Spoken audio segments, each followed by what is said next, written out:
اس نے دیکھا دروازے کے قریب ہی ملوک چند اور منوہر داس کھڑے تھے۔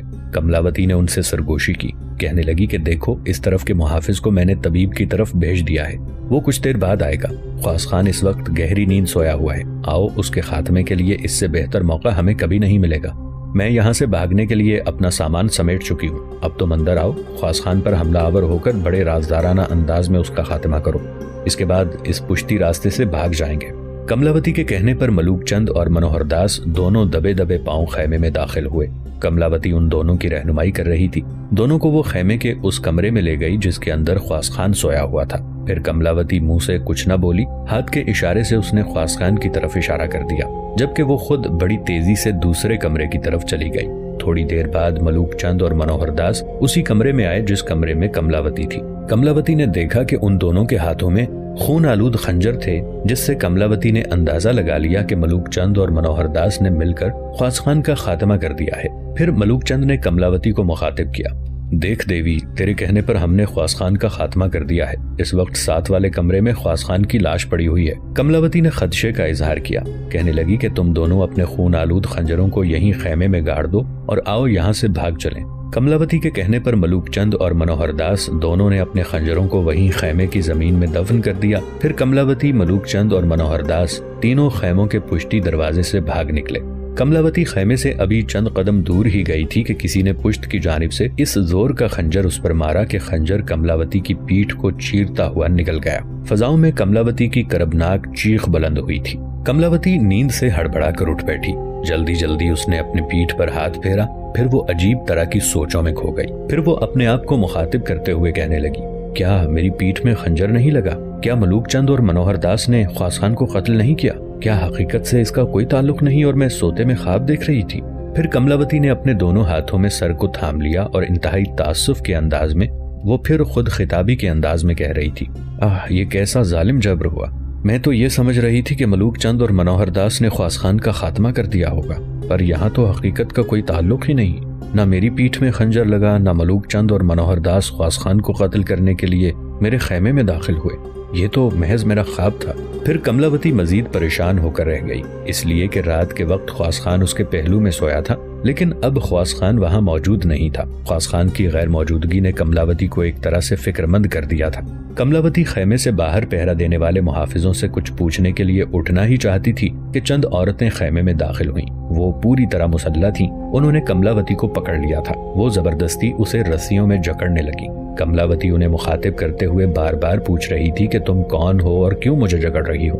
میں شیر شاہ سوری کے سالار اعلیٰ خواص خان کی بیوی کملاوتی ہوں، تم لوگ کیوں میرے ساتھ ایسا بدترین اور پست سلوک کر رہی ہو؟ پر لگتا تھا وہ عورتیں حرکت میں آنے والے کوئی مجسمے ہوں اور اپنے منہ میں کوئی زبان نہ رکھتی ہوں۔ بس بڑی تیزی سے کملاوتی کو انہوں نے رسیوں میں جکڑ دیا تھا، پھر وہ ایک طرح سے کملاوتی کو کھینچتی ہوئی خیمے سے باہر لے گئیں۔ وہ عورتیں تھوڑی دیر تک کملاوتی کو کھینچنے کے انداز میں خیموں کے اندر چلاتی رہیں، پھر وہ اسے لے کر ایک خیمے میں داخل ہوئیں۔ اس خیمے میں 2 چھوٹی چھوٹی مشعلیں روشن تھیں جنہوں نے خیمے کو خاصا روشن کر دیا تھا۔ خیمے میں ایک خالی بستر تھا جس پر انہوں نے کملاوتی کو گرا دیا۔ پھر تحکمانہ سے انداز میں ایک عورت نے کہا کہ یہ تمہارا اصل مقام ہے، دیکھو کملاوتی، اب یہاں سے تو بھاگنے یا مزید شرارت کرنے کی کوشش کی تو تیری گردن کاٹ دی جائے گی۔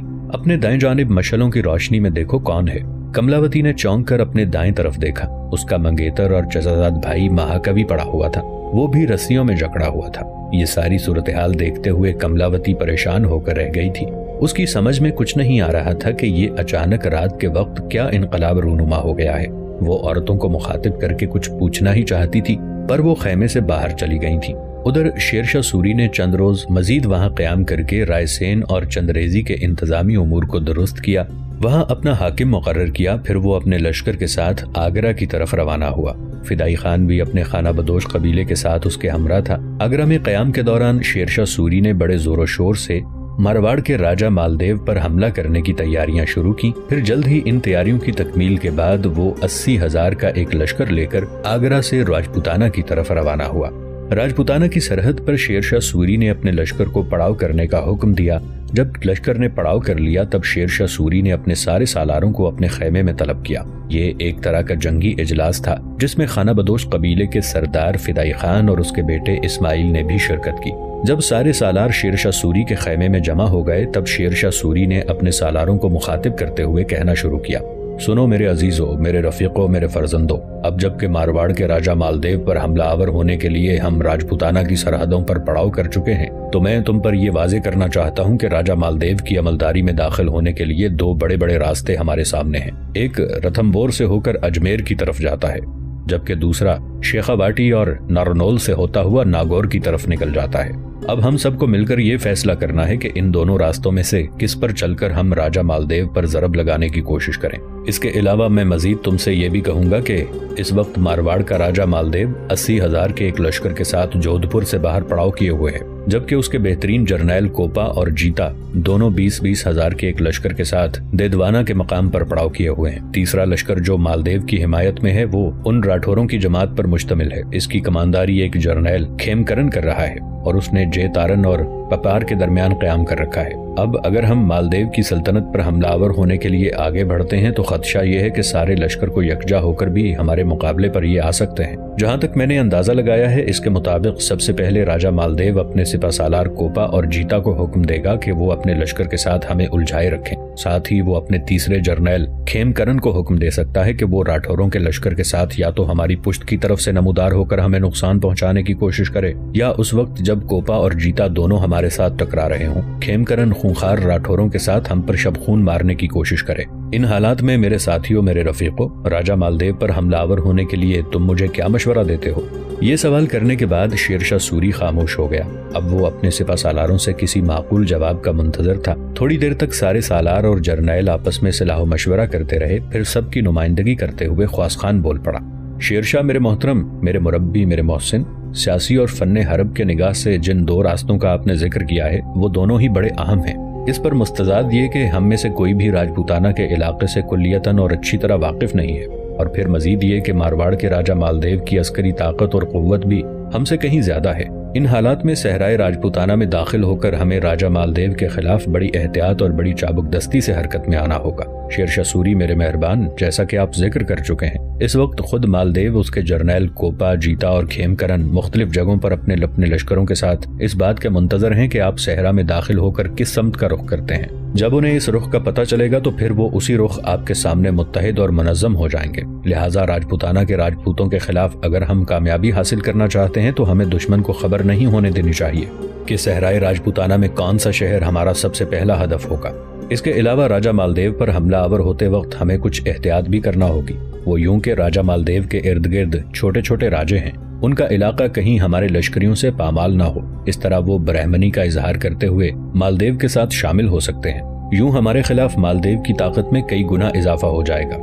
شیر شاہ میرے محترم، جہاں تک میں نے اندازہ لگایا ہے اس کے مطابق راجہ مالدیو اور اس کے سارے جرنیل اس وقت ہم سے یہ امید لگائے بیٹھے ہیں کہ ہم اجمیر کا رخ کریں گے اور سب سے پہلے اجمیر کو اپنا ہدف بنائیں گے، اس لیے کہ کوپا اور جیتا نے جس مقام پر قیام کیا ہوا ہے اس کو دیکھتے ہوئے میں اندازہ لگاتا ہوں کہ وہ یہ توقع رکھتے ہیں کہ ہم اجمیر کی طرف بڑھیں گے، اور جو ہی ہم نے ایسا کیا کوپا اور جیتا ہمارے پہلو پر حملہ آور ہو جائیں گے، جبکہ مالدیو کا تیسرا جرنیل کھیمکرن راٹھوروں کو لے کر ہماری پشت پر حملہ آور ہونے کی کوشش کرے گا۔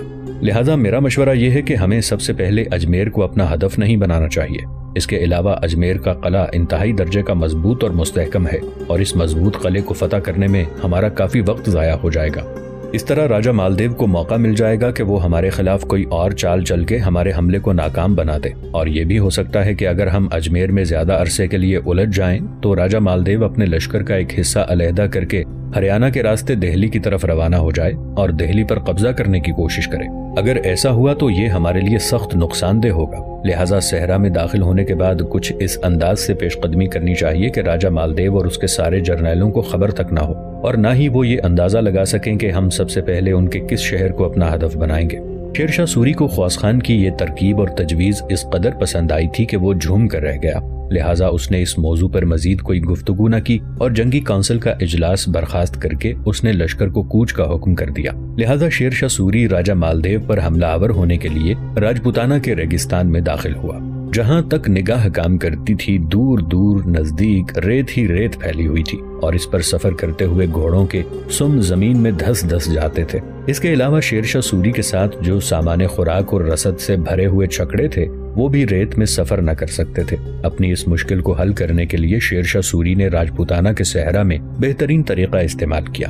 اس نے بوروں میں ریت بھر بھر کے ان بوریوں سے سڑک بنانا شروع کی اور اس سڑک پر وہ اپنے لشکر، سامان رسد اور خوراک سے بھرے ہوئے چھکڑوں کو لے کر صحرائے راجپوتانہ میں بڑی تیزی سے آگے بڑھنے لگا۔ صحرا میں داخل ہونے سے پہلے شیر شاہ سوری نے اپنے لشکر کے کچھ دستے علیحدہ کر دیے تھے جو جنگ کے دوران صحرا میں دہلی، آگرہ اور دوسرے شہروں سے اس کے لشکر کو خوراک اور دیگر ضروریات کا دوسرا سامان پہنچاتے رہے۔ صحرا میں بوروں میں ریت بھر کر سڑک بناتا ہوا شیر شاہ سوری بڑی تیزی سے راجپوتانہ میں آگے بڑھا۔ دشمن کو اپنی پیش قدمی سے متعلق گنجلک اور فریب میں مبتلا کرنے کے لیے شیر شاہ سوری نے سب سے پہلے بیکانیر کا رخ کیا۔ اس صورتحال میں راجہ مالدیو بھی حرکت میں آیا۔ اس کے پاس جو اپنا 50,000 کا لشکر تھا وہ جے تارن کے مقام پر لے آیا۔ ساتھ ہی اس نے اپنے سپہ سالار اعلیٰ کوپا، جیتا اور اکھیراج کو بھی حکم دیا کہ وہ تینوں اپنے لشکر کو لے کر دیودانا سے تارن پہنچ جائیں۔ اس کے علاوہ راٹھوروں کا ایک بہت بڑا لشکر جو راجہ مالدیو کے جرنیل کھیم کرن کی سرکردگی میں تھا، اسے بھی مالدیو نے تارن میں بلا لیا تھا۔ جے تارن نام کا قصبہ جہاں راجہ مالدیو نے اپنے لشکریوں کو اکٹھا کیا تھا، جودھ پور سے 50 میل مشرق میں اور اجمیر سے 40 میل مغرب میں تھا۔ مالدیو نے اپنے سارے لشکر کو یہاں اس لیے جمع کیا تھا کہ بر وقت وہ شیر شاہ سوری پر ضرب لگا سکے۔ اگر وہ جودھ پور کی طرف بڑھے تب بھی وہ وہاں پہنچ سکے، اور اجمیر پر اگر شیر شاہ سوری ضرب لگانے کی کوشش کرے تو وہاں بھی عین وقت پر پہنچ کر وہ شیر شاہ سوری کی راہ روکے۔ تاہم بیکانیر کو اس نے حالات کے حوالے کر دیا تھا۔ شیر شاہ سوری نے جب دیکھا کہ بیکانیر کی طرف مالدیو کا کوئی دفاعی لشکر نہیں تو بیکانیر کو نظر انداز کرتا ہوا وہ اچانک مڑا اور جے تارن کی طرف بڑھا جہاں راجہ مالدیو پڑاؤ کیے ہوئے تھا۔ اس طرح دونوں لشکر صحرا میں ایک دوسرے سے جنگ کرنے کے لیے آمنے سامنے پڑاؤ کر گئے تھے۔ شیر شاہ سوری اور مالدیو دونوں کے لشکر جس مقام پر صحرائے راجپوتانہ میں خیمہ زن تھے، اس کے 3 طرف مشرق کو چھوڑ کر دریائے لونی اور اس کے معاون دریا تھے۔ حالانکہ موسم سرما میں عموماً وہ دریا خشک ہوتے تھے، لیکن اس علاقے میں لمبی لمبی گھاس اور خشک نالے تھے جن کی آڑ میں لشکروں کا ایک دوسرے کے ساتھ چھوٹی موٹی جھڑپیں کرنا انتہائی آسان اور سہل تھا۔ شیر شاہ سوری جب جے تارن اور پپار کے درمیان راجہ مالدیو کے سامنے اپنے لشکر کے ساتھ پڑاؤ کر گیا تو کوپا، جیتا اور اکھیراج جو ایک لشکر کے ساتھ دیدوانا میں پڑے ہوئے تھے وہ بھی جے تارن اور پپار کے درمیان راجہ مالدیو سے آن ملے۔ اس کے علاوہ راجہ مالدیو کا جرنیل کھیم کرن بھی راٹھوڑوں کے ایک لشکر کو لے کر راجہ مالدیو سے آن ملا۔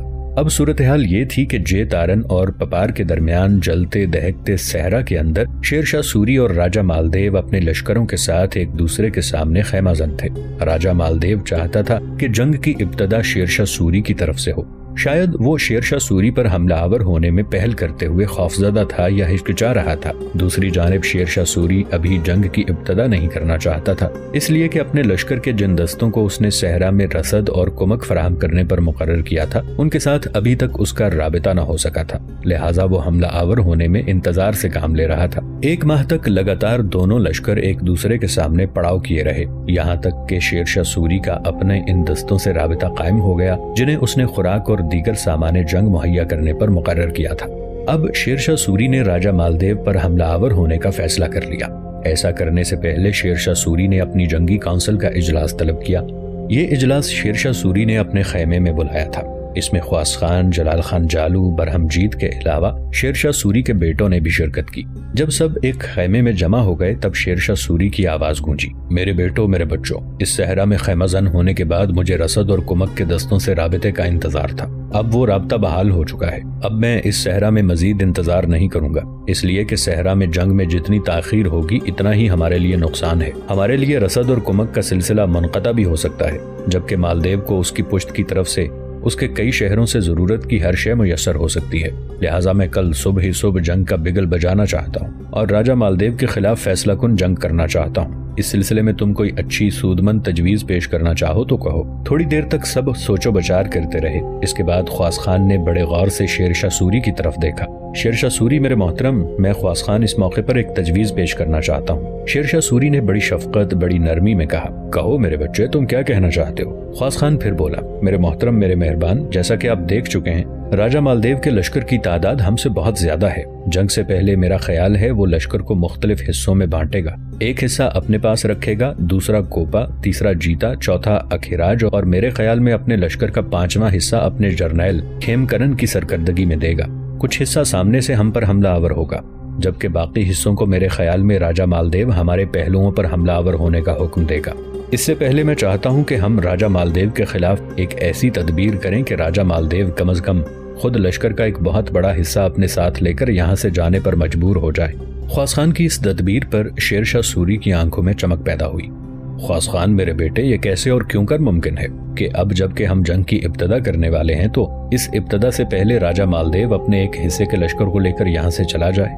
جواب میں خواص خان تھوڑی دیر تک مسکراتا رہا، پھر اس کی آواز سنائی دی، میرے مہربان، یہ ممکن ہے۔ آپ ایسا کریں، آج ہی عادل خان کو ایک لشکر دیں اور یہ اس لشکر کے ساتھ رتھم پور کی طرف جائے اور یہ ظاہر کرے کہ وہ رتھم پور کے راستے اجمیر پر حملہ آور ہونا چاہتا ہے۔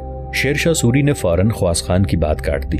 خواص خان میرے بیٹے، ایسا کرنے سے کیا ہوگا؟ اور ایسا کرنے کے بعد راجہ مالدیو کیوں اپنے لشکر کے ایک حصے کو لے کر یہاں سے ہٹ جائے گا؟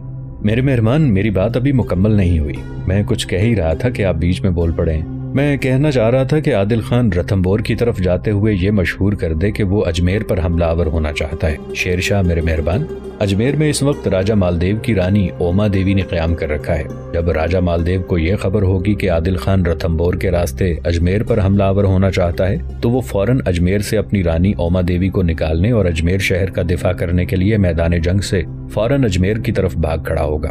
ایسی صورت میں راجہ مالدیو کے باقی لشکر سے نمٹنا ہمارے لیے انتہائی آسان ہو جائے گا، جبکہ دوسری طرف عادل خان جو چھوٹا سا لشکر لے کر اپنے ساتھ جائے گا، اس کے ساتھ وہ رتھم پور سے پہلے ہی کسی محفوظ جگہ قیام کرے گا اور گھات میں بیٹھا رہے گا تاکہ اس پر کوئی حملہ آور نہ ہو۔ اور جب وہ یہ خبر سنے کہ راجہ مالدیو میدان جنگ سے نکل کر اجمیر کی طرف چلا گیا ہے تو وہ بھی واپس اپنے لشکر میں آ جائے۔ یہاں تک کہنے کے بعد خواص خان جب خاموش ہو گیا تو شیر شاہ سوری کی گردن جھک گئی۔ وہ کچھ سوچنے لگا تھا، تاہم اس کے چہرے پر ہلکی ہلکی مسکراہٹ بھی تھی۔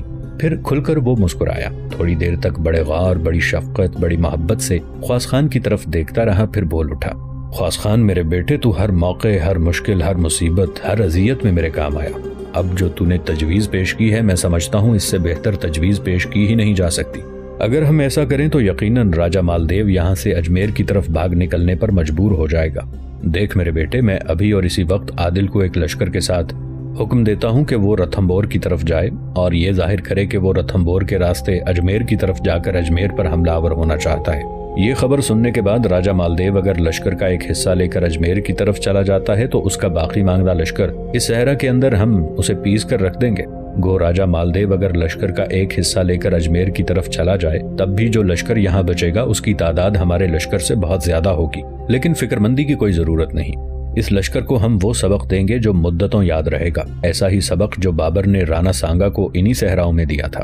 شیر شاہ سوری کا جواب سن کر خواص خان خوش ہو گیا، پھر وہ دوبارہ بول پڑا، شیر شاہ میرے محترم، میں کچھ اور بھی کہنا چاہوں گا۔ شیر شاہ نے اس کی بات کاٹی اور کہنے لگا، کہو، تم کیا کہنا چاہتے ہو؟ اس سلسلے میں تم رکتے کیوں ہو؟ تمہیں کسی کی اجازت لینے کی تو ضرورت نہیں ہے۔ خواص خان مسکرا دیا، شیر شاہ میرے محترم، کل آپ جب جنگ کا طبل بجائیں گے اور اس سے پہلے اگر راجہ مالدیو اجمیر کی طرف روانہ ہو گیا تو پھر اس کی غیر موجودگی میں جو لشکر ہم سے ٹکرائے گا وہ یقیناً اپنے آپ کو 4 حصوں میں تقسیم کرے گا۔ ایک حصہ راجہ مالدیو کے سپہ سالار اعلیٰ کوپا اپنے پاس رکھے گا، دوسرا حصہ نائب سپہ سالار جیتا کی سرکردگی میں دیا جائے گا، تیسرا حصہ مالدیو کے جرنیل اکھیراج اور چوتھا کھیمکرن کی کمانداری میں دیا جائے گا۔ ان چاروں کے مقابلے میں آپ اپنے لشکر کو 5 حصوں میں تقسیم کیجیے گا۔ ایک حصہ میرے پاس رہے اور میں آج رات ہی صحرا کے اندر ٹیلوں کی اوٹ میں گھات لگا کے بیٹھ جاؤں، دوسرا حصہ آپ اپنے پاس رکھیں، تیسرا حصہ جلال خان جالو، چوتھا برہم جیت اور 5واں اپنے بیٹے جلال خان کی سرکردگی میں دیجیے۔ آپ اپنے 4 حصوں کے ساتھ دشمن کے 4 حصوں کے سامنے جم جائیں گے۔ جب جنگ زور پکڑے گی تب میں اپنے کردار کی ابتدا کروں گا، گھات سے نکلوں گا اور دشمن کے جس حصے کی طرف آپ پر زیادہ زور ہوگا وہیں سے میں اپنی ضرب کی ابتدا کروں گا، اور مجھے امید ہے کہ میں گھات سے نکلنے کے بعد دشمن کے لشکر کی صفوں کی صفیں ادھیڑنے کا عمل شروع کر دوں گا۔ شیر شاہ سوری نے تحسین آمیز انداز میں خواص خان کی طرف دیکھا۔ خواص خان میرے بیٹے، میں تمہاری اس تجویز سے بھی انتہا درجے کی تعریف و تحسین نکالتا ہوں۔ دیکھ بیٹے، تیرے کہنے کے مطابق لشکر کو 5 حصوں میں تقسیم کیا جائے گا اور تو آج ہی رات اپنے حصے کے ساتھ گھات میں بیٹھ جانا، جبکہ عادل خان ایک لشکر کو لے کر ابھی تھوڑی دیر تک یہاں سے روانہ ہو جائے گا۔ اب تم سب اٹھو اور جا کر آرام کرو۔ اس کے ساتھ ہی جنگی کونسل کے سارے ارکان نکل گئے تھے۔ تھوڑی دیر بعد عادل خان لشکر کے ایک حصے کے ساتھ رتھم پور کی طرف روانہ ہوا، جبکہ لشکر کا اپنا حصہ لے کر خواص خان گھات میں نکل گیا تھا۔ پھر چاروں طرف یہ خبر پھیلا دی گئی کہ شیر شاہ سوری کا بیٹا عادل خان